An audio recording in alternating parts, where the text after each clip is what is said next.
Welcome to The Late Show, everybody. I'm your host, Stephen Colbert. It is Friday, and everybody is ready for the weekend. Trump's had another rough week on the impeachment front. But he's got something to look forward to this weekend. On Saturday, he's going to the annual Army-Navy football game.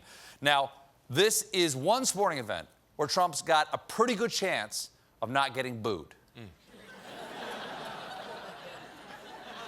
And even if he is, the booing will be highly regimented. Sir, boo, sir. Permission to tell you that you suck, sir. Soon.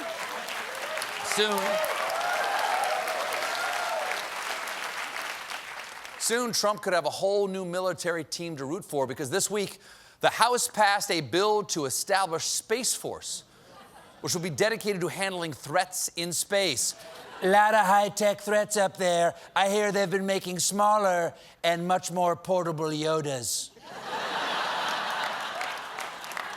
Even before the bill passed, Trump was already boasting about Space Force. It's one of the biggest applause of anything. It's the sixth branch of the United States Armed Forces, the Space Force. It's one of the biggest applause? I'll do anything people will clap for. Who wants free beer force? How about name of the town I'm in force? But space isn't as lofty as it sounds because the new Space Force will still be housed within the Air Force and be staffed by personnel within the Air Force who currently work on space. That's right. Space Force's headquarters will be in pre-existing office space.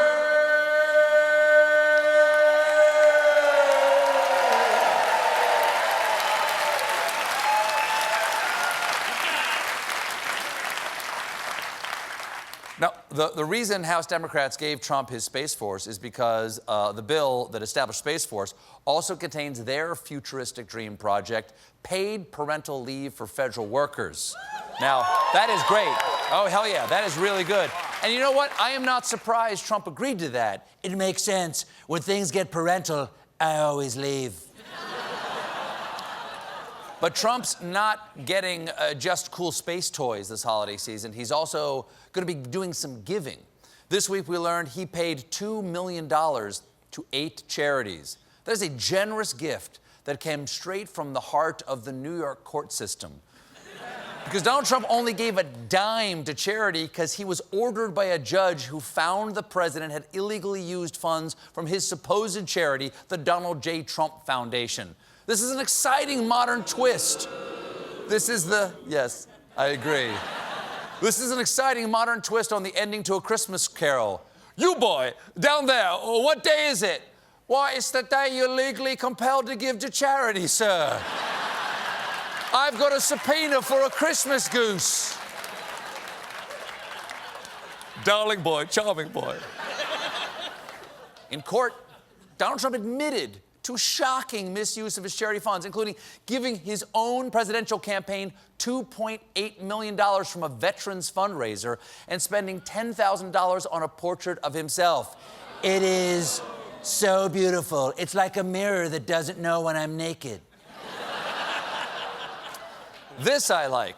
Trump's 3 adult children were officers of the foundation. And as part of the settlement, Eric, Don Jr., and Ivanka were ordered to undergo mandatory training to ensure they do not engage in similar misconduct in the future. Well, that must have been a big day for Eric. Guys, it was so fun. It was so fun to hang out together in mandatory charity class. Hey, let's have a class reunion right now. Come back. Come back, I'll give you money to stick around. Isn't that how charity works?